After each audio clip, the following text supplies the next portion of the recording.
আমি তো ডেলি রাত্রে আসামিকে ডাইকা ডাইকা মাফ করতাম। যে দুনিয়ার নিয়ম তো ছিল আসামিকে খুঁজা খুঁজা খুঁজা খুঁজা খুঁজা বাহির করা, আইনের আওতায় আনা, কাঠগড়ায় দাঁড় করানো, শাস্তি নির্ধারণ করা, আবার শাস্তিকে তার উপরে প্রয়োগ করা। ঠিক না? সত্য তো? হ্যাঁ, আল্লাহ বলে এটা তো দুনিয়ার নিয়ম ছিল, আর আমার নিয়ম তো উল্টা ছিল। আমি তো ডেলি রাত্রে আসামিকে ডাইকা ডাইকা মাফ করতাম।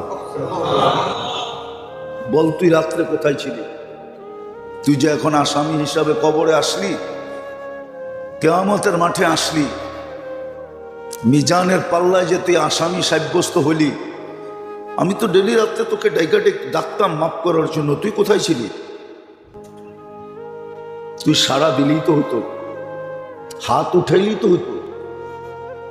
আমি তো গ্যারান্টি দিছিলাম, হালমিন মুস্তাগফির ফাআগফিরা লাহ ওয়াস্তাগফিরহু ইন্নাহু কানা তাওয়াবা। এরকম শত জায়গায় আছে কোরআনে। আল্লাহ বলে আমি তো গ্যারান্টি কার্ড দিছিলাম, গ্যারান্টি দিছিলাম, অভয় দিছিলাম। আর কেমন আসামি? হাদিসে আছে ওয়ালাউ বালাগাদ দুনুবু কায়নানাস সামা, সমগ্র সৌর জগৎকে তুই গুনাহ দিয়া ভরতে ভরতে ভরতে ভরতে সৌর জগতে কোনো জায়গা ছিল না, আকাশ ভেদ করে উপরে উঠতেছিল। আমি তো গ্যারান্টি দিছিলাম এত গুনাহ হলেও মাফ করে দিব। আরবির সাথে আমাদের সম্পর্ক নাই তো, এই জন্য আরবি আমরা বুঝি না।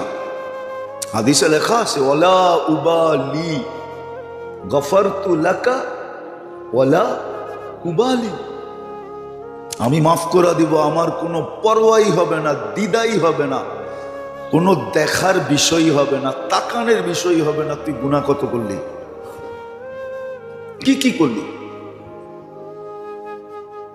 বলেন আমার বিরুদ্ধে যদি এই যুক্তি আল্লাহ দাঁড় করায়, কোথায় যাবেন? আল্লাহর তো হুকুম ছিল, এই পর্যন্ত তো বলছে যে ডেলি একটা বলে না, তুই ড্রামার কত করবি, ঠিক না? বাংলা একটা কথা আছে না, বুঝেন? ড্রামা মানে তুই নাটক আর কত করবি, ঠিক না? সাহাবা তো এটাও জিজ্ঞেস করে রাখছে, ইয়া রাসূলুল্লাহ, ডেলি গুনাহ করি, ডেলি তওবা করি, এই নাটক কি চলবে? আল্লাহ রসুল বলছে ওয়ালাউ ফিল ইয়াউমি ৭০ মাররা, ডেলি যদি ৭০ বার গুনাহ করস আর ৭০ বার ভাঙ্গস, আবার ৭০ বার তওবা করস, তাইলেও চলবে। দুনিয়ালারা যদিও এই নাটক মাইনা নিবে না, কিন্তু আল্লাহ মাইনা নিবে। নাইলে ওনার বন্ধু কেন বললো? আর মুহাম্মদুর রাসূলুল্লাহ তো নিজে বলে না, ওমা ইয়ানতিকু আনিল হাওয়া ইন হুয়া ইল্লা ওয়াহয়ুন ইউহা, আল্লাহর হুকুম ছাড়া বলেন না। সম্মানিত উপস্থিতি, কোরআন হাদিস থেকে যতটুকুই তেলাওয়াত করা হলো, আশা রাখি একই সামনে রেখে কিছু কথা রাখবো, সাথে সাথে সকলের কাছে দোয়ার দরখাস্ত। আল্লাহ আমাদের সকলকে কথাগুলো বোঝা এবং আমল করার তৌফিক দান করেন। সত্য এটাই যে আল্লাহর রহমতের ভিতরে ডুবা আসি বিদায়। মাছ যেরকম পানির ভিতরে থাকাকালীন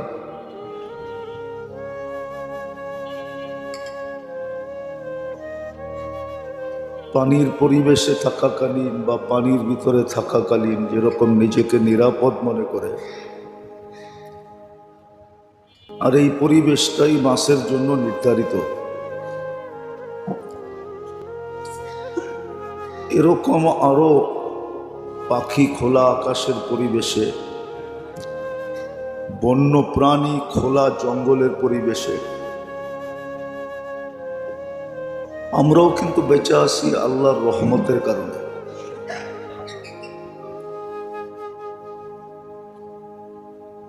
আল্লাহর রহমতের কারণেই আমরা বেঁচে আছি, নাহলে সারা দুনিয়া তো একটা কথায় একমত যে দুনিয়ার জলবায়ু অনেক পরিবর্তন হয়ে গেছে। জল আর বায়ু দুটোটাই মানুষের বাঁচার সবচেয়ে বড় উপকরণ। পানির নাম জীবন, আর বায়ু তো বায়ুই, এটা না হলে মানুষের জীবন চলে না। এটার নামও জীবনী, কিন্তু দুটোটাই দূষণীয়। দুটোটা নিয়েই দুনিয়া চিৎকার দিতেছে জলবায়ুর পরিবর্তনের কারণে, বিনষ্ট হওয়ার কারণে। আপনারা পাংখা চালাইতেছেন ঠিক না, অথচ এটা মাঘ মাস, আজকে 16 তারিখ, ঠিক না? ছোটবেলা শুনছিলাম মাঘের শীত নাকি বাঘের গায়ে, বাঘ পর্যন্ত কাবু হয়ে যায়, ঠিক না? অথচ আমরা পাংখা চালায় কাবু, ঠিক না? অনেকে দেখা যায় এসিও চালায়। আল্লাহর রহমতের ভিতরেই আমরা বেঁচে আছি। রহমত না হলে বাঁচার কোনো সুযোগ ছিল না। কত যুগ থেকে শুনে আসতেছি ঢাকা শহর বসবাসের যোগ্য না, কিন্তু ঢাকার মানুষ কমবে তো দূরের কথা, প্রতিদিন বাড়তেছে, ঠিক না? কি বলেন? দুনিয়ায় এত দেশ আছে ছোটখাটো, এরকম দেশ আছে পরিধির দিক দিয়ে ছোটখাটো না, জনসংখ্যার দিক দিয়ে ছোট। এরকম দেশ আছে পুরা দেশের মানুষ আমাদের 2-4টা স্টেশনেই ডেলি উঠানামা করে। হ্যাঁ, সদরঘাট, গুলিস্তান, মহাখালী, সাইদাবাদ, গাবতলী, কমলাপুর, এই 6টা মিলাইলেই তো দেখা যাবে এক দেশের চেয়ে বেশি মানুষ ডেলি উঠানামা করে।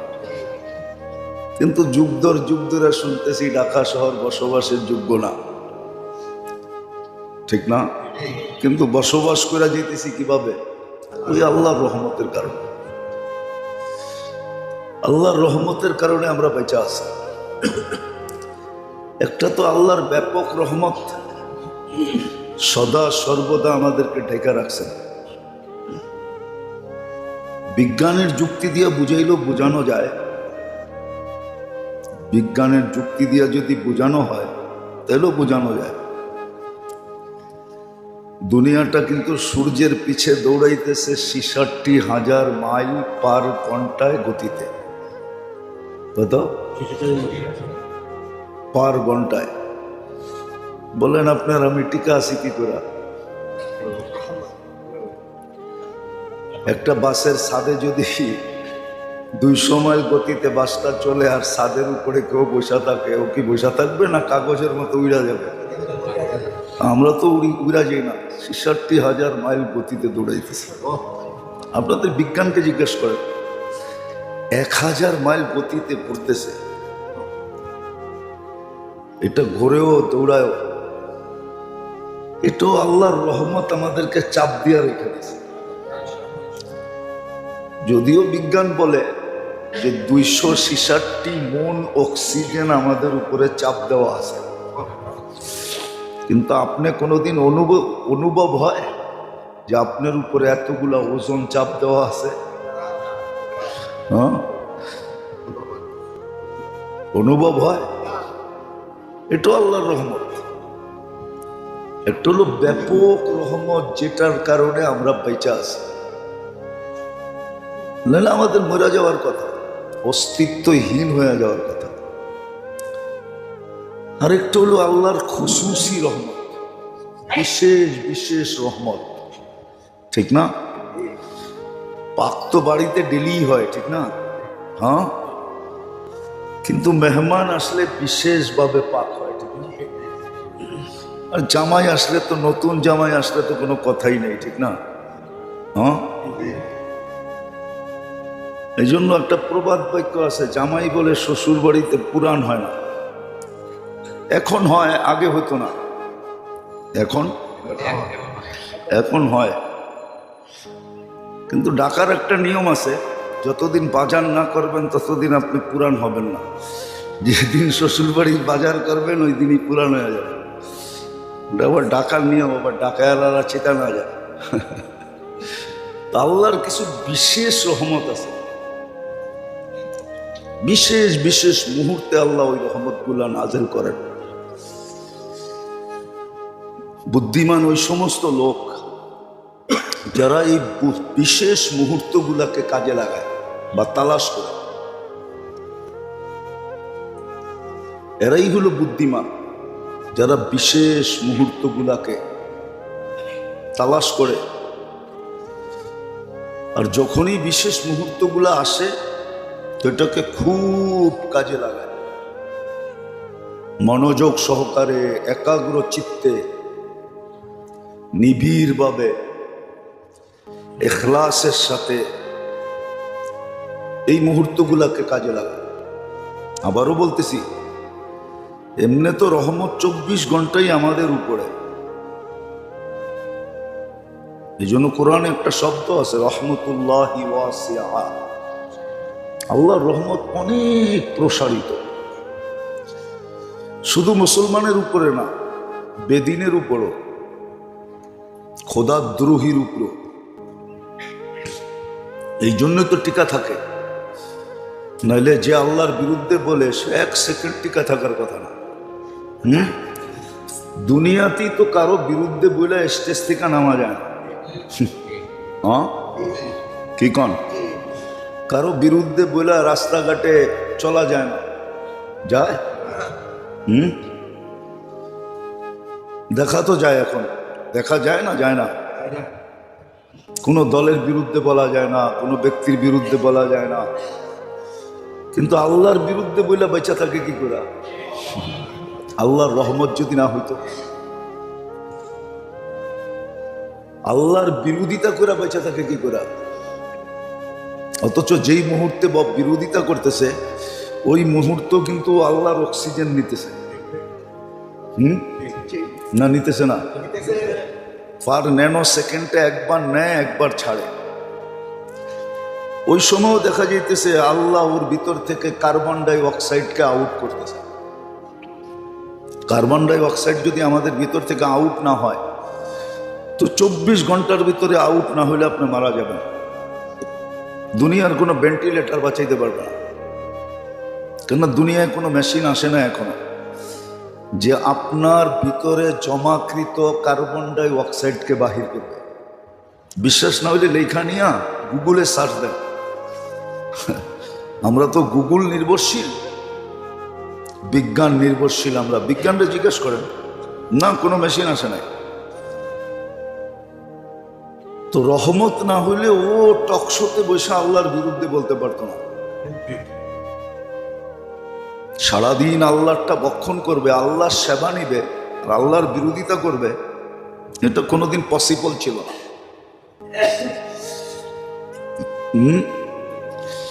আল্লাহর তো কিছু হাত দিয়া করতে হয় না বা কাউকে দিয়েও করতে হয় না। ইযা আরাদা শাইআন আন ইয়াকুলা লাহু কুন ফায়াকুন। আল্লাহ কুন বললেই হয়, ঠিক না? নাহলে প্রবাদ বাক্য থেকে বানাইলেন, রাখে আল্লাহ মারে কে, মারে আল্লাহ রাখে কে? আল্লাহ মারলে কেউ রাখতে পারে না, আর রাখলে কেউ মারতে পারে না। এটার প্রমাণ আল্লাহ শতবার দিছে। কি শতবার এই জমিনে প্রমাণ দিছে না? দেয় নাই? দিছে, আল্লাহ প্রমাণ দিছে। নতুন করে প্রমাণ দেওয়ার কোনো প্রয়োজন নাই। তো এমনি তো আমরা 24 ঘন্টা আল্লাহর রহমতের ভিতরে ডুবা আছে। খুব ভালো করে বুঝতে হবে, নাহলে কাজে দিবে না। কিন্তু কিছু কিছু মুহূর্ত আছে আল্লাহ এটা রহমতে খাস বলে, বিশেষ রহমত, বিশেষ রহমতের দৃষ্টি, বিশেষ রহমত নাজিল করেন। এই জন্য কোরআনে ইঙ্গিত দিছেন আল্লাহ যে এই মুহূর্তগুলাকে তালাশ করো, যখনই মিলে খুব এটাকে কাজে লাগাও। আল্লাহর কোনো লাভ হবে না, এটা সত্য। এই জন্য হাদিসে আছে সমগ্র সৃষ্টিও যদি আল্লাহর বিরোধিতা করে, আন্দোলন করে, কি গণ অভ্যুত্থান করে, আল্লাহ বলে লা ইয়ানকুস মিন ফি মুলকি শাই, আমার রাজত্বে বিন্দু পরিমাণ কমবে না। বরং এইটাও বইলা দিছে, একজন বানায় রেখা দিছি, লাউ আমারতুহু আইয়াকুলাস সামাওয়াতি ওয়া মা ফিল আরদ, লাউ আমারতুহু আইয়াকুলাস সামাওয়াতি, লাউ আমারতু আইয়াকুলা মা ফিস সামাওয়াতি ওয়াল আরদ, আকাশ জমিনের ভিতরে যত সৃষ্টি আছে সমগ্র সৃষ্টি যদি খাইতে বলি, লা আকালা বিলুকমা, এক লোকমা বানায় খায়া ফেলবে। আল্লাহর রাজত্বে কমবে না। আর সমগ্র সৃষ্টি যদি 24 ঘন্টা আল্লাহর গুণগানে পড়া থাকে, লা ইয়ালতাফিত ওয়ালা ইয়াগফাল, এদিক ওদিক যদি না তাকায়, কাফেল না হয়, তরফাতা আইন, চোখের পলক চোখতে যতটুক সময় লাগে এতটুক সময়, তা আল্লাহ বলে আমার রাজত্বে কিছু বাড়বে না। কিন্তু লাভ কার হবে? লাভ হবে ওই ব্যক্তির যেই রহমতের মুহূর্তগুলাকে খুঁজে বের করে আর কাজে লাগাই, এই বিশেষ মুহূর্তগুলাকে, বিশেষ মুহূর্তগুলাকে কাজে লাগাইল। যদিও হুকুম ছিল যে 24 ঘন্টা আমার রহমতের ভিতরে তোমরা ডুবা, আমি তোমাদেরকে ডুবায় রাখছি, বিদায় শুকরিয়া আদায় করা দরকার ছিল। কিন্তু কোরআন এটাও বলছে, কালিলুম মিন ইবাদিয়াশ শাকুর, কৃতজ্ঞ বান্দার সংখ্যা খুব কম, অকৃতজ্ঞই বেশি। 99.99 বলা যাবে অকৃতজ্ঞ, শুধু 0.01% হয়তো কৃতজ্ঞ। আমরা কৃতজ্ঞ না, অকৃতজ্ঞ। এই জন্য তো কোরআন আরেক জায়গায় বলছিলেন, কুতিলাল ইনসানু মা আকফারা, এই অকৃতজ্ঞ হওয়ার কারণেই তোমাকে কপাল পড়ছে। বিশেষ করে মুসলমানের কপাল পড়ছে এই অকৃতজ্ঞ হওয়ার কারণে।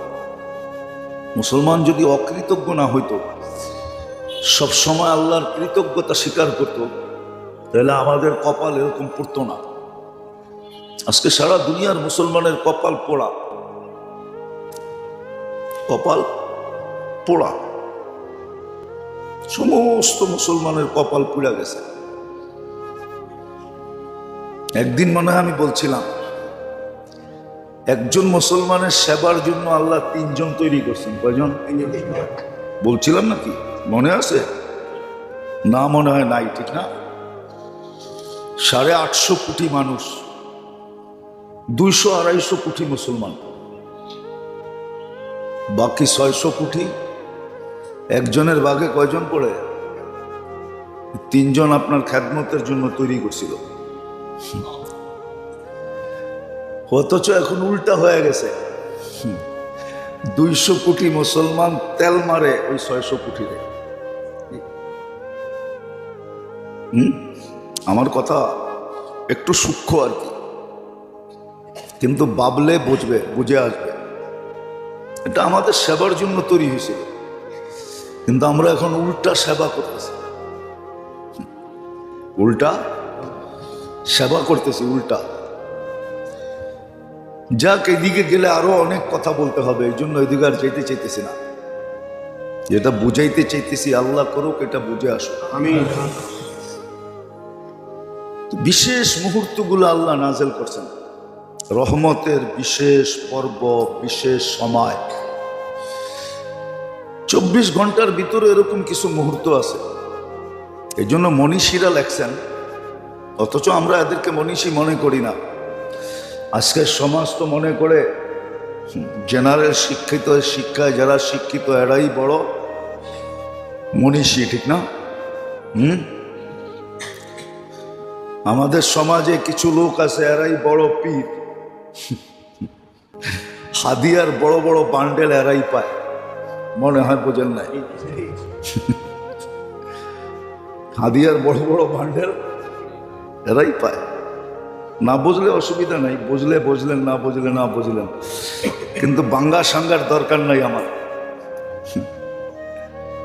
এরকম 24 ঘন্টার ভিতরেও ডেলি কিছু মুহূর্ত আছে যে সময় রহমতে খাস হয়, বিশেষ রহমত পাওয়া যায়। কিছু লোক এখনো পাওয়া যায় যারা ওই মুহূর্তগুলাতে কাজে লাগায়, ওদেরকে পাওয়া যায়। কোরআন বলছে ওয়াফিল আসহারি হুম ইয়াস্তাগফিরুন, ওরা সময় মতো উঠা কাঁদতে থাকে, ওই মুহূর্তগুলোকে কাজে লাগাইতে থাকে। আমরা লাগাই আর না লাগাই, কিছু লোক আছে, কিছু নারী আছে, কিছু পুরুষ আছে, আবার পাওয়া যাবে কিছু যুবকও আছে, হয়তো আমরা চিনি না, এরাও শেষ রাত্রে উঠা মুহূর্তগুলোকে কাজে লাগায়। বাকি বেশিরভাগ মানুষই ওই সময় গাফেল থাকে। তো যেটা বুঝাইতেছিলাম যে আমাদের কপাল পড়ছে অকৃতজ্ঞ হওয়ার কারণে, আমরা অকৃতজ্ঞ, এই জন্য আমাদের কপাল পুড়া গেছে। নাহলে কোরআন হাদিস বিশ্লেষণ করলে দেখা যায় এই উম্মত কপাল পোড়া উম্মত না, এই উম্মত তো কপাল পোড়া। এই উম্মত তো এত বড় কপালের মালিক যার কপালের কোনো কুল কিনারা নাই। বুঝলে একটা প্রমাণ দেওয়া যেতে পারে, আর না বুঝলে শত দিলেও লাভ হবে না। যদি আমাদের কপাল বড়ই না হইতো তাহলে ঈসা আলাইহিস সালাম চোখের পানি ঝরায়া কেন এই উম্মত হইতেন? উনি তো 5 জন রসুলের ভিতরে একজন, ওনাকে তো আল্লাহ কিতাব দিছিলেন। 5 জন রসুলের ভিতরে উনি একজন। ওনার উপাধি হলো রূহুল্লাহ। এত কিছু পাওয়ার পরেও উনি উম্মতে মুহাম্মদী হওয়ার জন্য চোখের পানি কেন জড়াইলেন? আর আল্লাহর কাছে কেন কবুল করাইলেন? বোঝা গেল এই উম্মতের একটা বিশেষত্ব আছে, যেটা কিতাব পাইল ওই বিশেষত্ব পাওয়া সম্ভব না। আরো 2-4টা দেওয়া যায়, কিন্তু বুঝলে একটা দিয়ে বুঝবে। কিন্তু বললাম না আমাদের কপাল পোড়া অকৃতজ্ঞতার কারণে। তো যেটা বুঝাইতেছিলাম, এমনি তো 24 ঘন্টা আমরা রহমতে ডুবা, নাইলে আমাদের বাঁচার কথা না, টিকা থাকার কথা না, দুনিয়ার আধিপত্য বিস্তার করার কথা না, রাজত্ব পরিচালনা করার কথা না। মাঝে মাঝে আল্লাহ দেখায়, কিন্তু মাঝে মাঝে আল্লাহ দেখামু প্রমাণ। মাঝে মাঝে দেখেন না বঙ্গোপসাগরে নিম্নচাপ শুরু হয়, হয় না? আপনাদের ফ্ল্যাগ নাম্বার উঠতে উঠতে কোন জায়গায় ওঠে? 10। ওটার নাম কি দেয়? মহা বিপদ সংকেত, ঠিক না? মহা, খালি মহা বললে টাইনা বলতে হবে, মহা বিপদ সংকেত, ঠিক না? আল্লাহ কয় মাত্র 10 উঠাইলাম, 20 যদি উঠে দিই। সমুদ্র তো মাত্র 10 উঠাইল, যদি 20 উঠায় দেয়, কি এটা প্রমাণ দেয় আল্লাহ, আল্লাহ প্রমাণ দেয় তুমি আমার রহমতে টিকা আসো, নাহলে দেখো এ তোমাদেরকে টিকা থাকতে দিতে চায় না। মাত্র 10 উঠাইয়া দিছে। কত? এরকম পায়ের নিচে তাকান, কি আছে পায়ের নিচে? আল্লাহ বলে তোমরা 7.8 দেখছো, যদি 10.8 উঠাইয়া দিই তো জমিনের দিকে তাকাইলেও বোঝা যায় আমাদেরকে টিকা থাকতে দিতে চায় না। আবার মাঝে মাঝে দেখা যায় হঠাৎ ঘূর্ণিঝড় আসে, টর্নেডো বলে যেটাকে, হয় না, হয় না। আল্লাহ বলে মাঝে মাঝে দেখাই আমি, বাতাস দেখায়, আমার মাথা খারাপ হইলে সাইজ করে দেব। কখনো ছোট ছোট একটা এলাকা নিয়ে দেখায়, ঠিক না? হয়েছে বাংলাদেশে এই পর্যন্ত কোনো জায়গায় হয়েছে না? হয় নাই? ত্রাণ নিয়ে গেছেন না? জান নাই? মনে আছে না ভুলে গেছেন? একবার হয়েছিল কসবাতে, মনে আছে? ব্রাহ্মণবাড়িয়া, 2-4-10 বছর আগে হবে।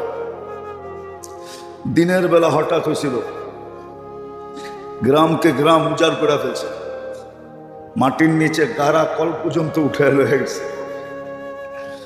তো আল্লাহ মাঝে মাঝে দেখায় বাতাসের মাথা খারাপ হলে কিন্তু সাইজ করে দিবে। তো বোঝা গেল এই সমস্ত যেটাকে আমরা প্রাকৃতি বলি, ন্যাচারাল প্রাকৃতি, কিন্তু আমাদেরকে মাঝে মাঝে কি করে, মাঝে মাঝে আমাদের বিরুদ্ধে চলে যায়। যদিও মানুষ বিভিন্ন নাম দেয়, আল্লাহ বলে তোমরা বাচ্চা আছো শুধু আমার রহমতের কারণে। আর কত যুক্তি দিব, আর কিভাবে দিলে বুঝবেন?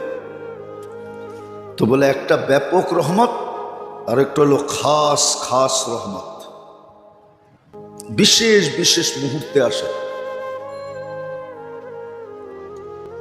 ওটা আমাদের জন্যই আসে, আমরা যেন ওই রহমতের মুহূর্তগুলা তালাশ করি, চিহ্নিত করি। একটা হলো তালাশ করা, আবার ওই জায়গাগুলা চিহ্ন দেওয়া, চিহ্নিত করা, তারপরে ওগুলাকে সঠিকভাবে কাজে লাগানো, নিজের জন্য, নিজের স্বার্থে কাজে লাগানো। নাইলে একদিন কিন্তু এইগুলাই আমার বিরুদ্ধে যাবে। আপনি একটা যুক্তি দেন, আমাকে যুক্তি দিয়া বুঝান। আল্লাহ যদি আমাদেরকে ধরে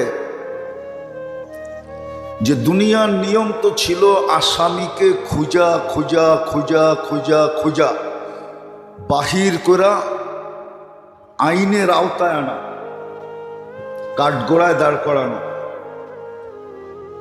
শাস্তি নির্ধারণ করা, আবার শাস্তিকে তার উপরে প্রয়োগ করা, ঠিক না? সত্য তো? হ্যাঁ, আল্লাহ বলে এটা তো দুনিয়ার নিয়ম ছিল, আর আমার নিয়ম তো উল্টা ছিল। আমি তো ডেলি রাত্রে আসামিকে ডাইকা ডাইকা মাফ করতাম। বল তুই রাত্রে কোথায় ছিলি? তুই যে এখন আসামি হিসাবে কবরে আসলি, কিয়ামতের মাঠে আসলি, মিজানের পাল্লায় যে তুই আসামি সাব্যস্ত হলি, আমি তো ডেলি রাত্রে তোকে ডাইকা ডাকতাম মাফ করার জন্য। তুই কোথায় ছিলি? তুই সাড়া দিলেই তো হতো, হাত উঠাইলেই তো হতো। আমি তো গ্যারান্টি দিছিলাম, হালমিন মুস্তাগফির ফাআগফিরা লাহ ওয়াস্তাগফিরহু ইন্নাহু কানা তাওয়াবা। এরকম শত জায়গায় আছে কোরআনে। আল্লাহ বলে আমি তো গ্যারান্টি কার্ড দিছিলাম, গ্যারান্টি দিছিলাম, অভয় দিছিলাম। আর কেমন আসামি? হাদিসে আছে ওয়ালাউ বালাগাত দুনুবু কায়নানাস সামা, সমগ্র সৌর জগৎকে তুই গুনাহ দিয়া ভরতে ভরতে ভরতে ভরতে সৌর জগতে কোনো জায়গা ছিল না, আকাশ ভেদ করে উপরে উঠতে ছিল। আমি তো গ্যারান্টি দিছিলাম এত গুনাহ হলেও মাফ করে দিব। আরবির সাথে আমাদের সম্পর্ক নাই তো, এই জন্য আরবি আমরা বুঝি না। হাদিসে লেখা আছে ওয়ালা উবালি গফারতু লাকা ওয়ালা উবালি, আমি মাফ করে দিব, আমার কোনো পরোয়াই হবে না, দ্বিধাই হবে না, কোনো দেখার বিষয় হবে না, তাকানের বিষয় হবে না। তুই গুনাহ কত করলি, কি কি করলি? বলেন আমার বিরুদ্ধে যদি এই যুক্তি আল্লাহ দাঁড় করায়, কোথায় যাবেন? আল্লাহর তো হুকুম ছিল, এই পর্যন্ত তো বলছে যে ডেলি একটা বলে না তুই ড্রামার কত করবি, ঠিক না? বাংলা একটা কথা আছে না, বুঝেন? ড্রামা মানি তুই নাটক আর কত করবি, ঠিক না? সাহাবা তো এটাও জিজ্ঞেস করে রাখছে, ইয়া রাসূলুল্লাহ, ডেলি গুনাহ করি, ডেলি তওবা করি, এই নাটক কি চলবে? আল্লাহ রসুল বলছে, ওয়ালাউ ফিল ইয়াউমি ৭০ মাররা, ডেলি যদি ৭০ বার গুনাহ করস আর ৭০ বার ভাঙ্গস, আবার ৭০ বার তওবা করস, তাইলেও চলবে। দুনিয়ালারা যদিও এই নাটক মাইনা নিবে না, কিন্তু আল্লাহ মাইনা নিবে। নাইলে ওনার বন্ধু কেন বলল? আর মুহাম্মদুর রাসূলুল্লাহ তো নিজে বলে না, ওমা ইয়ানতিকু আনিল হাওয়া ইন হুয়া ইল্লা ওয়াহয়ুন ইউহা, আল্লাহর হুকুম ছাড়া বলেন না। ওই রহমতে খাসের ভিতর থেকে সামনে আসতেছে ৩ তারিখ দিন গিয়া রাত্র, যেটাকে হাদিসের ভাষায় বলে লাইলাতু নিসফুম মিন শাবান, শাবানের 15 তারিখের রাত্র, যেটা আমাদের পরিভাষায় আমরা লাইলাতুল বরাত বলি। কি বলি? লাইলাতুল বরাত বলি। লাইলাতুল বরাত। আর বরাত বলার দুটা কারণ আছে। বরাত মানে মুক্তি, বরাত মানে সিদ্ধান্ত। কি সিদ্ধান্ত? 6 ব্যক্তির ব্যাপারে আল্লাহর সিদ্ধান্ত যে যতই রহমতের বিশেষ রাত্র হোক না কেন, যদি তওবা না করলা তাহলে তোমাদের ব্যাপারে সিদ্ধান্ত, তোমাদেরকে মাফ করব না।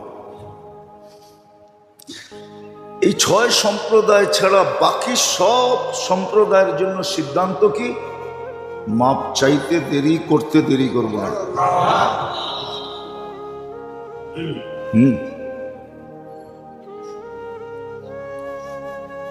এটাই সিদ্ধান্ত,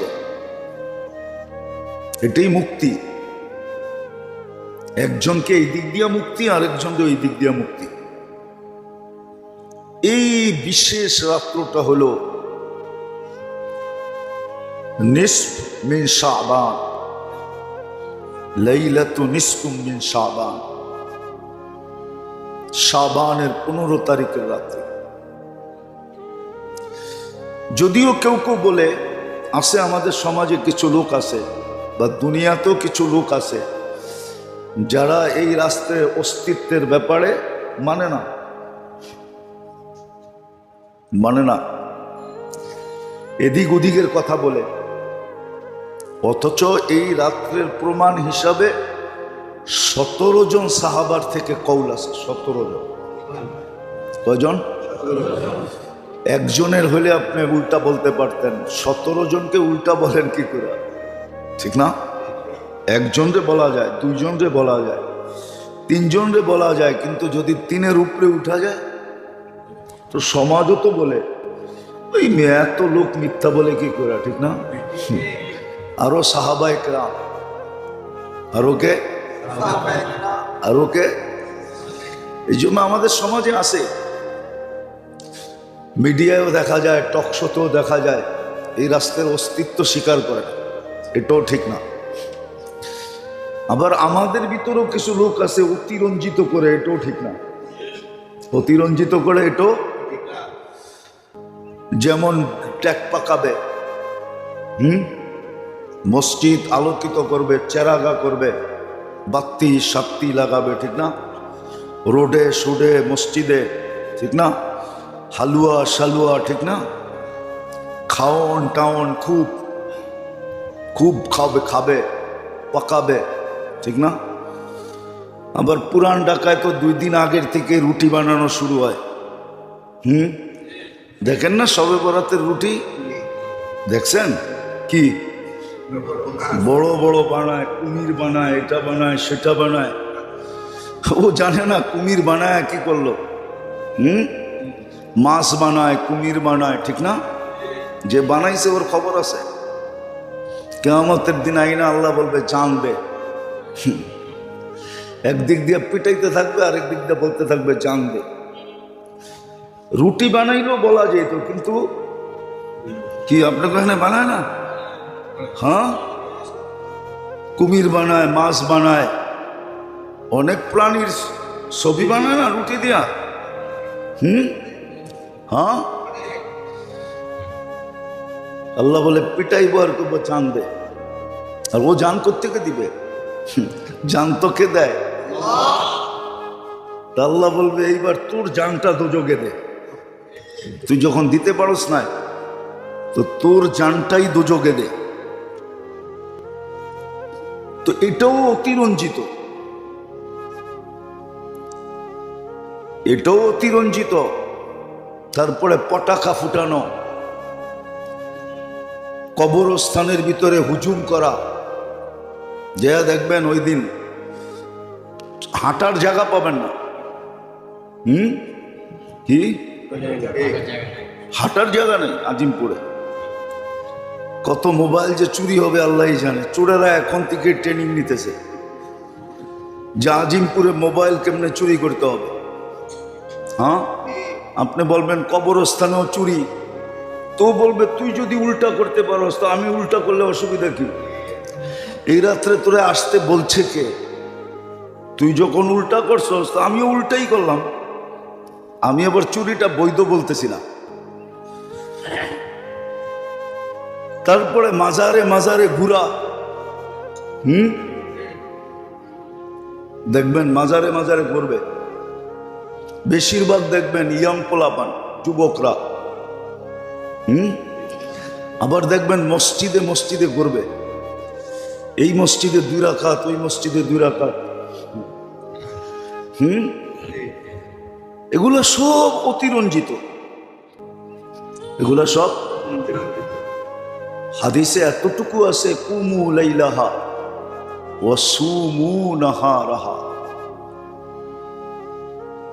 হ্যাঁ, হাদিসে এটা আছে যে ওই দিন সূর্য ডুবার থেকে নিয়ে সুবে সাদেক পর্যন্ত আল্লাহ রহমতে খাস নাজেল করে, খাস রহমতের দৃষ্টি দেন। আল্লাহ কি দেন? খাস রহমতের দৃষ্টি দেন। ওই দিন খাস রহমতের দৃষ্টি দেন, এটা হাদিসে আছে। আবার এটাও আছে, আরবের গোত্রের একটা গোত্র ছিল বনি কালব, সবচেয়ে বেশি বকরি এরা পালত। এই গোত্রের বকরির পালনের পরিচিতি ওই যুগের থেকে চলে আসতেছে। এরা সবচেয়ে বেশি বকরি পালে, হাজার হাজার বকরি এদের। তো আল্লাহ রসুল বলছেন ওই বকরিদের গায়ে যত লোম আছে এত পরিমাণ লোককেও আল্লাহ ওই রাত্রে ক্ষমা করেন। আবার এটাও হাদিসে আছে, সারা বৎসরে, যদিও দ্বিমত আছে কিন্তু একমত এটাও যে সারা বৎসরের কয়জন জন্ম নিবে, কয়জন মারা যাবে, বাজেট যেটাকে বলে ওটা ওই রাত্রেই পেশ করা। বলবেন এটা এত বরকতময় কেন? এটারও একটা কারণ আছে। এই শাবান মাসেই আমাদের আমলনামা বাৎসরিক হিসাবে আল্লাহর কাছে পেশ হয়। আল্লাহর রসুল সবচেয়ে বেশি রোজা রাখতেন এই মাসে, রাখতে রাখতে রাখতে রমজানের সাথে মিলাইয়া দিতেন। জিজ্ঞাসা করছেন আপনি এই মাসে এত বেশি রোজা রাখেন কেন? বলছে আমার আমলনামা এই অবস্থায় পেশ হোক যে আমি রোজা অবস্থায় আছি। আবার এই মাসটাকে আল্লাহর রসুলের মাস হিসাবে আখ্যায়িত করেন যে রমজান আল্লাহর মাস, শাবান মুহাম্মদুর রাসূলুল্লাহ সাল্লাল্লাহু আলাইহি ওয়াসাল্লামের প্রিয় মাস, সবচেয়ে পছন্দনীয় মাস। আবার এটা রমজানের প্রস্তুতিমূলক মাস। দেখেন না, বিয়ে শাদী হওয়ার আগে 2 দলই একটু টাইম নেয়, ঠিক না? হ্যাঁ, কি মেয়ালারও বলে একটু প্রস্তুতি নিতে হবে, ছেলেওয়ালারও বলে একটু প্রস্তুতির ব্যাপার স্যাপার আছে, যদিও দুই দলেরই পছন্দ হয়ে গেছে, দুই দলেরই মেয়ে আলাগো ছেলে পছন্দ, ছেলে আলাগো মেয়ে পছন্দ। যখন পছন্দ হয়ে গেছে তো দেরি করার দরকারটা কি, ঠিক না? কি মাইয়া পোলা রাজি, জলদি করো কাজী, ঠিক না?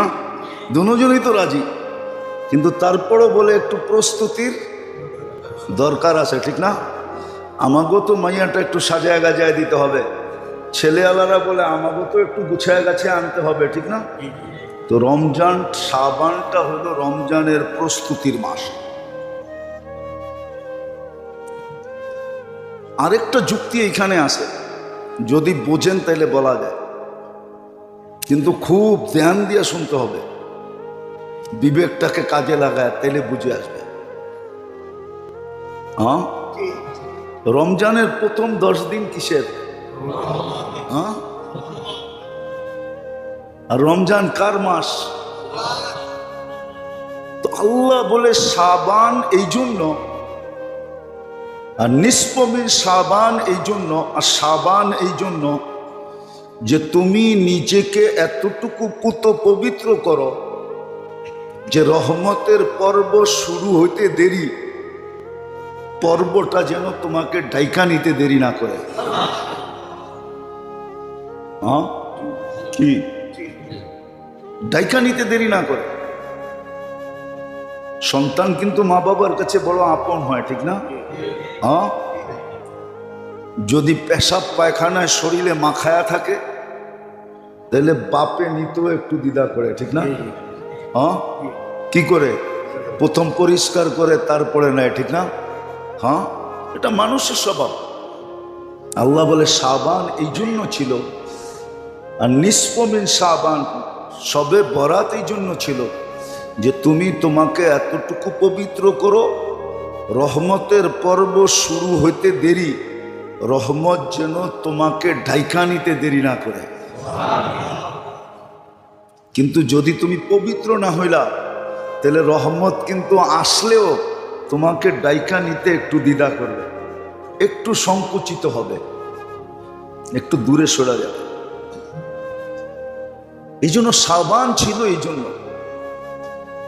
যে এই মাসে রমজানের পরিপূর্ণ প্রস্তুতি নিবে। এক তো আবাদত বন্দেগীর দিক দিয়া, আরেকটা ছিল, কিন্তু দুনিয়াতে কোথাও পরিবেশ আছে কিনা জানি না, আছে ব্যক্তিগতভাবে আছে, সমষ্টিগতভাবে নাই। অতীতে মুসলমান রমজানে পরিপূর্ণভাবে দুনিয়ার থেকে বিমুখ হয়ে থাকতেন, একাগ্র চিত্তে পুরা রমজান ইবাদতের জন্য নিয়োজিত থাকত। এই জন্য আপনি গেলে পাবেন কিছু লোককে পাবেন, চলে যান মক্কা মদিনা, দেখবেন কিছু লোক পাবেন ব্যবসায়ী টাকাওয়ালা, রমজানের 1 তারিখ থেকে নিয়ে একবারে চাঁদ উঠা পর্যন্ত ওরা ওইখানেই পড়ে থাকবে, ব্যবসা বাণিজ্য ক্লোজ। চাকর বাকরকে বেতন রমজানের আগেই দিয়া দিছে, বোনাসও দিয়া দিছে, রোজার মাসের বেতনও দিয়া দিছে, বলছে তুইও কাজে লাগা, আমিও কাজে লাগাইতে চলে গেলাম। আছে এরকম লোক, আছে, আমরা চিনি এরকম কিছু লোক আছে। আমাদের দেশে আছে কিনা আমি জানি না, কিন্তু বিভিন্ন দেশে আছে। আমাদের দেশে আছে কিনা এটা আমার জানা নাই, আমি এখন পর্যন্ত খুঁজে এই তথ্য পাই নাই, কিন্তু ডাইনে বামে আছে। বরং আমাদের দেশটা তো টিকা আছে কিভাবে এটি জানি না। আমি মাঝে মাঝে ভাবি এই দেশটা টিকা আছে কেন? এটা তো পুরাটাই সমুদ্রের পেটে ধসা যাওয়ার কথা। আপনার মনে হয় কাল পরশু শোনেন নাই, পেপারে দেখেন নাই, রমজানের বাজার নিয়ন্ত্রণ করার জন্য কত বুদ্ধি শয়তান দিছে, সমুদ্রের ভিতরে জাহাজ ভাড়া করে গোডাউন বানাইছে। পান্নায় পেপারে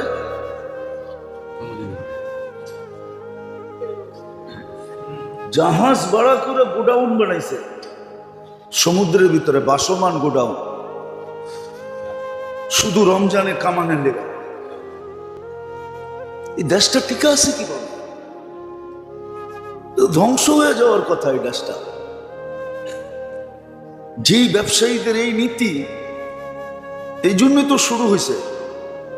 এক এক মাসে, আগে সারা বৎসরে একবার ভূমিকম্প হইতো না, এখন প্রতি মাসে 20 বার 30 বার ভূমিকম্প হইতেছে বাংলাদেশে। মিডিয়া আসে না, আপনারা খবর রাখেন না। আপনি দেখেন প্রতি মাসে 2, 4, 10 বার 20 বার মৃদু ভূমিকম্প হইতেছে বাংলাদেশে। এই জমিনটা ধসা যাওয়ার কথা। কসম খোদার, আপনি কোরআন হাদিস গাইটা দেখেন, এই জমিনটা ধসা যাওয়ার কথা, ধ্বংস হয়ে যাওয়ার কথা। কিন্তু না হওয়ারও কিছু কারণ আছে। যদিও জাতির কাছে এদের কোনো মূল্য নাই, জাতির কাছে এদের কোনো মূল্য নাই, বরং জাতি এদেরকে কানে ধরে ঘুরাইতে পারলে ক্রেডিট মনে করে, 10টা গালি দিতে পারলে ক্রেডিট মনে করে। হ্যাঁ, সত্য এটা, রাগ হন না আমার কথা, রাগ হন না। জাতি ক্রেডিট মনে করে এটা। 40,000 হেফজোখানার কারণে বেঁচে আছে, হাজার হাজার মাদ্রাসার কারণে বেঁচে আছে, আলেম ওলামাদের চোখের পানির কারণে বেঁচে আছে। নাহলে ধ্বংস হয়ে যাওয়ার কথা। প্রমাণ ছিল, আমি ইতিহাসের পাতা থেকে আপনাকে প্রমাণ দিতে পারবো, প্রমাণ ছিল, প্রমাণ আছে।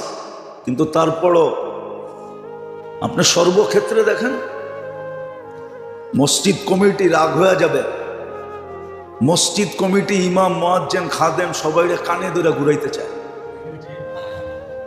আমারে না ঘুরা, বাকিদেরকে তো ঘুরাইতে চায়। হ্যাঁ, হয়তো আমার কানটা এত উঁচায় যে ওনাদের হাত ওই পর্যন্ত যায় না। কিন্তু এই মসজিদে না হোক, সব মসজিদে তো এরকমই, সব মাদ্রাসার কমিটি এরকমই। ওয়াজ হবে, নেতারা এসে বলবে আমরা পয়সা দিয়ে চালাই, আমরা কথা বলতে পারবো না, কে কথা বলবে? মাইক কেড়ে নিয়ে যায়, কথা বলতে না দিলে ওয়াজ বন্ধ করে দেয়, পোস্টারে নাম না দিলে বন্ধ করে দেয়। এই জাতি ধ্বংস হয়ে যাওয়ার কথা ছিল।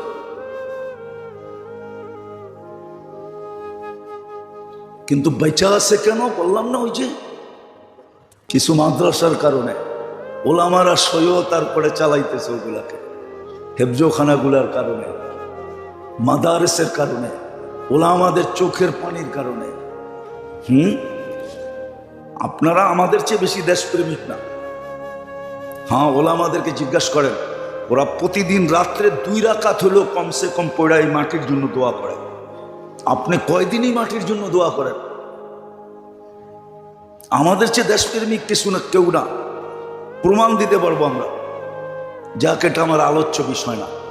আমার আলোচ্য বিষয় যেটা ছিল ওইটার দিকেই যেতেছি। কথায় কথা আসলো, এই জন্যই বলতেছি। শবে বরাতের রাত্রটা বিশেষ এক রহমতের রাত্র। এই জন্যই এই রাত্রটার একটা নাম এটাও আছে, যে এটা ইস্তেগফারের রাত্র, নিজের সাথে আল্লাহ সম্পর্ক নবায়নের রাত্র। সারা বৎসর কি করলো, এটাকে ধুয়া মুছা পুত পবিত্র করার রাত্র। এই রাত্র হট্টগোলের না, এই রাত্র ঘোরাঘুরির না, এই রাত্র লম্বা লম্বা ওয়াজ করার নাম না। যেই রাত্র মজলিস আর মজলিস হইল, আছে অনেক জায়গায় সারা রাত্র ওয়াজ হইতে থাকে, একজন আসে একজন যায়, একজন আসে একজন যায়, হইতে থাকে। কিন্তু আসলে এই রাত্র এই জন্য না। এই রাত্র যাদেরকে আল্লাহ পাওয়ায় দিছেন, এটা তো কপালালারা পায়। কি কপালালারা?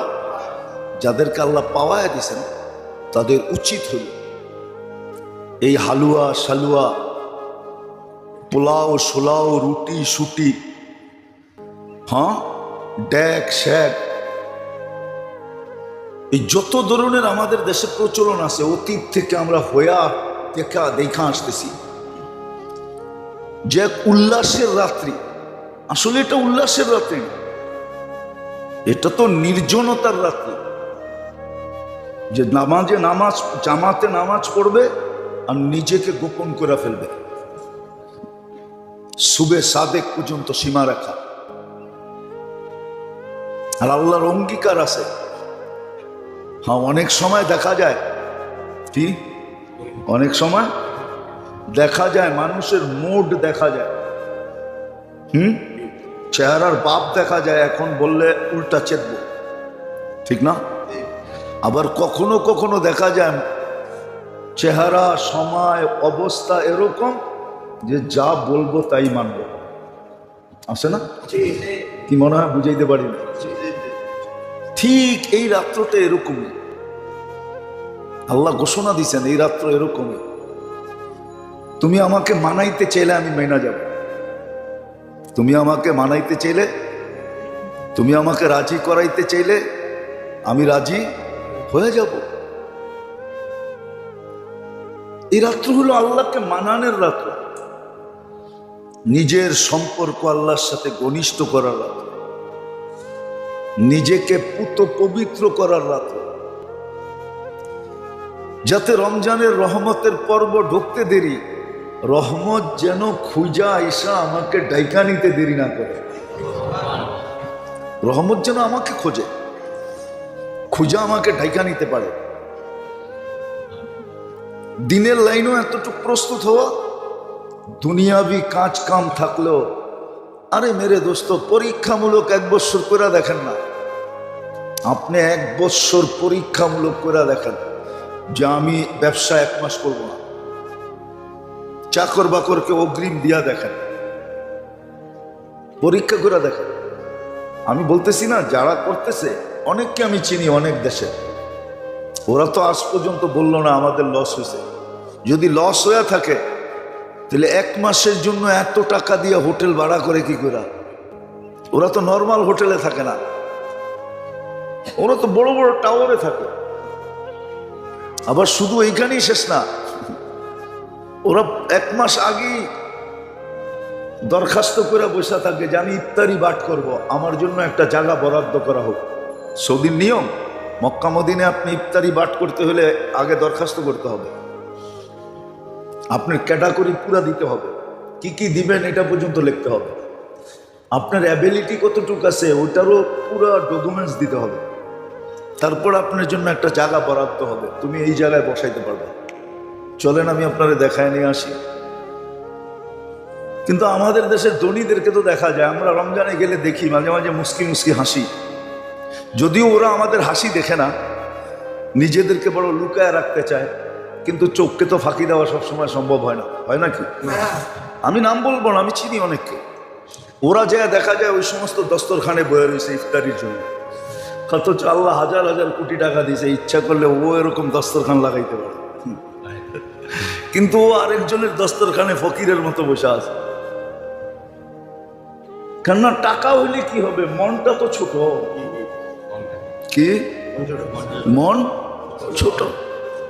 আমরা ওদেরকে জিজ্ঞেস করছি তোমরা এত খরচ করো, তো বলে মাঝে মাঝে মুফতি সাহেব রমজানের পরে 1 মাসের কামাই দিয়া পুরা হয়ে যায়, 2 মাসের কামাই দিয়া পুরা হয়ে যায়, 3 মাসের কামাই দিয়ে আল্লাহ পুরা করে দেয়।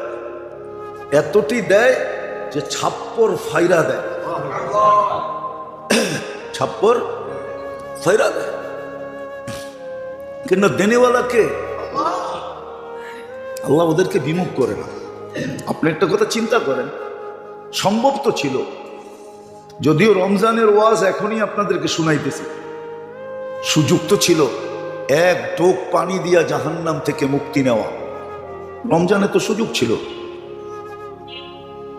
1 ঢোক পানি দিয়া আপনি জাহান্নাম থেকে মুক্তি নিতে পারেন। হাদিস বলে মান ফাত্তারা সাইমান শুরবাতা মা ফালাহু ইতকু রাকাবাতিন, যে 1 ঢোক পানি দিয়া কাউকে রোজা খোলাইল, আল্লাহ রোজা যে খোলাইলো ওই পানিওয়ালা ব্যক্তিকে জাহান্নাম থেকে মুক্তি দিয়া দেয়। উচিত তো ছিল, সম্ভব তো ছিল, কিন্তু বলেন আমাদের ভিতর থেকে কয়জন করি? কয়জনের এই স্বভাব আছে যে 20 টাকা দিয়া হাফ লিটার পানি নিয়া কিনা খাড়ায় রয়েছে রাস্তার ভিতরে? তুমি দাঁড়ায় আসো কেন? আজানটা দিলে যারে পামু ওরই একটু ডাইলা খোলায় দিল। কি 20 টাকা দিয়ে পানি কেনার তৌফিক আপনার নাই? না নাই? আপনার নাই? এর নাই? কিন্তু কে দাঁড়ায় থাকে রাস্তায়? বলেন কে দাঁড়ায় থাকে? ওই যে মন মানসিকতা নাই। এই জন্য শবে বরাত 3 তারিখে দিন গিয়া রাত্রে যারা বলে এটার অস্তিত্ব নাই ওরাও ঠিক না, আমরা যারা অতিরঞ্জিত করি এটাও ঠিক না। 17 জন সাহাবায়ে কেরাম থেকে এটার প্রমাণ আছে এই রাত্রের অস্তিত্ব আছে এবং রহমতময় রাত্র। নিজের সম্পর্ক আল্লাহর সাথে নবায়ন করার রাত্র, নিজের পছন্দ মতো সবকিছু 1 বছরের জন্য আল্লাহর কাছে মঞ্জুর করার রাত্র। আল্লাহর কাছে মঞ্জুর করে আনিবে পছন্দেরটা, নির্জনে বৈশা, গোপনে বৈশা। এই রাত্রে কোনো ধরাবান্ধা জিনিস নাই। আগের থেকে যেটা শুনে আসতেছি যে এত রাকাত নামাজ আছে, এই সূরা আছে, এমনে এমনে পড়তে হয়। আবার জামাতের সাথে সালাতুত তাসবিহ নফল জামাতের সাথে নাই। পুরুষরা তো পড়ে পড়ে, মহিলারাও পড়ে আবার। না, এগুলা কিচ্ছু নাই। যেটা আছে ওইটাই আপনাকে বলতেছি। ব্যক্তিগতভাবে সারা রাত্র ইস্তেগফারে কাটায় দেন, চোখের পানি দিয়া কাটায় দেন, মাপ চাওয়া দ্বারা কাটায় দেন, রহমত চাওয়া দ্বারা কাটায় দেন। এতটুক চান যে আপনার মন এক সময় ভিতর থেকে বলবে, ভিতর থেকে মনই বলবে, আল্লাহ মনকে বলাবে যে যথেষ্ট হয়ে গেছে। এই রাত্র রহমত নেওয়ার রাত্র। এটা রহমতে খাস, যেটা বলতেছিলাম যে 24 ঘন্টা তো আল্লাহ আমাদেরকে রহমতের ভিতরে ডুবায় রাখেন, এতে কোনো সন্দেহ নাই, যার কারণেই আমরা বেঁচে আছি। কিন্তু কিছু সময় আছে, কিছু দিন আছে, কিছু পর্ব আছে, কিছু মাস আছে যেটার ভিতরে আল্লাহর খাস রহমত নাজিল হয়। এটাকে টোকানো উচিত, জানা উচিত, চিহ্নিত করা উচিত, কাজে লাগানো উচিত। ছেলে পেলে কেউ বুঝান, এই রাতে পটাকা ফোটানোর রাত্র না। বাচ্চাদেরকেও ঘরে কাজে লাগান। হ্যাঁ, একটা বাংলায় প্রবাদ বাক্য আছে, যদি ওটা গ্রাম্য প্রবাদ বাক্য, বুঝবেন কিনা জানি না, বলমু? বলে আগের হাল যেদিকে যায় পিছের হালও ওদিকে যায়। আগের হাল বোঝেন? হ্যাঁ, জমি চাষ করতে এক চোটে 5টা 6টা হাল নামে, ঠিক না? এখন তো ট্রাক্টর চলে আসছে, আগে তো ট্রাক্টর ছিল না। ছিল তখন একাধিক হাল দিয়ে অল্প সময় জমির চাষের ব্যবস্থা করত। ওইখান থেকে প্রবাদ বাক্য আসছে, আগেরটা যেদিকে যায় পিছেরটা ওদিকে যায়। আমরা বয়স্করা যেদিকে যাব বাচ্চারা ওদিকে যাবে। আমাদের বয়স্করাই তো ঠিক না, ওরাই তো মাজারে মাজারে ঘুরতে চায়, ওরাই তো এই মসজিদ থেকে ওই মসজিদে যেতে চায়, ওরাই তো বাড়িতে একটু ভালো মন্দ পাকাইলা না। অথচ ভালো মন্দ যেদিন পাকানের দরকার ছিল ওই দিন পাকায় নাই। ভালো মন্দ পাকানের দরকার ছিল 10ই মুহররম, ওই দিন হুকুম ছিল ভালো মন্দ পাকা, সারা বৎসরের বরকত দিমু। ওই দিন খালি সাবিল লইয়া দৌড়াইছে, কি করছে? তাজিয়া লইয়া দৌড়াইছে। ওই দিন আর ভালো মন্দ পাকায় নাই। তো যেই দিন ভালো মন্দ পাকানের ওই দিন পাকায় না। যেদিন ভালো মন্দের পাকানের না, শয়তান আইনা এখানে অ্যাড করে দিছে। পাকাইতে পাকাইতে রাত শেষ, সকালের আজান দিয়া দেয় না। মা বোনদের কোনো আল্লাহর কাছে নামাজ, না দোয়া, না ইস্তেগফার, না তসবিহ, না তাহলিল, না কান্না, না কাটি, কিছুই ওদের কপালে জোটে না। আর পুরুষগুলা ভালো ভালো খায় আর এদিক থেকে এদিক করতে থাকে, আর না হইলে দেখা যাবে কোনায় কোনায় বয়া বয়া গল্প করতে থাকে গলির কোনায় কোনায়, আর যুবকগুলা ব্যান্ড বাড়া করে এদিক ওদিক করতে থাকে। এই এক চিত্র ঢাকা শহরে। আল্লাহ কবে এটার থেকে বাহির করবে আল্লাহ জানে। তো যেটা বলতেছিলাম, খাস রহমতের রাত্র, কিন্তু দিনের বেলা রোজা আপনি রাখতে পারেন, কিন্তু বাধ্যতামূলক না। কেউ যদি নাও রাখলো তার উপরে আঙ্গুল উঠানো যাবে না, ইচ্ছা রাখলে আপনি বরকত পাবেন, লাভবান হবেন। হুকুম আছে, হুকুম আছে। দিনে রোজা রাখতে পারেন, কিন্তু রাত্রটাকে বরকতময় মনে করা, নির্জনে বৈশা নিজের সারা বৎসরে, হতে পারে সারা জিন্দিগির মাংনেওয়ালার উপরে কিন্তু দাতার মন কি গড়ে, ঠিক না? হ্যাঁ, মাংনেওয়ালা এরকম টেকনিক জানে যে দেনেওয়ালা পুরা বান্ডেলি উঠে দিয়ে যাবে। ওর চাওয়ার টেকনিকের উপরে নির্ভর করে, ঠিক না? আর আরেকজনের চাওয়ার টেকনিক জানে না, একটা কম মিলে না। আর আরেকজনের চাওয়ার টেকনিক মিলে ওর কাছে বান্ডেল উঠে দিয়ে দিয়েছিল। আমাদেরকেও এই রাত্রে টেকনিক শিখতে হবে। আল্লাহ আমাদেরকে পূজার তৌফিক দান করেন, আমল করার তৌফিক দান করেন।